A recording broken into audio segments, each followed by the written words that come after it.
తిరుమల తిరుపతి దేవస్థానం ఈ తిరుమలలో రాబోయేటువంటి ముక్కోటి ఏకాదశి పర్వదినం ఆ తర్వాత జరిగేటువంటి కార్యక్రమాలు అన్నీ కూడా సమీక్షించడానికి గౌరవ ముఖ్యమంత్రి శ్రీ నారా చంద్రబాబు నాయుడు గారు ముగ్గురు మంత్రులతోటి సబ్ కమిటీని ఏర్పాటు చేయడం జరిగింది. అందులో నాతో పాటు రెవెన్యూ మంత్రిగా, తిరుపతి జిల్లా ఇన్ఛార్జి మంత్రిగా శ్రీ అనగాని సత్యప్రసాద్ గారు,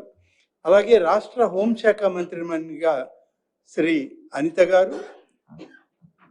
టీటీడీ చైర్మన్ బిఆర్ నాయుడు గారు,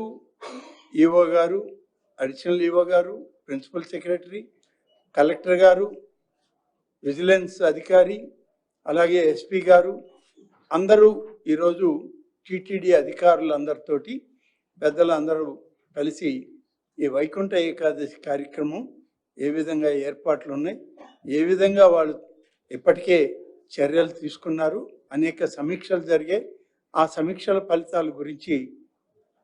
వాళ్ళని అడిగి వివరాలు తీసుకోవడం జరిగింది.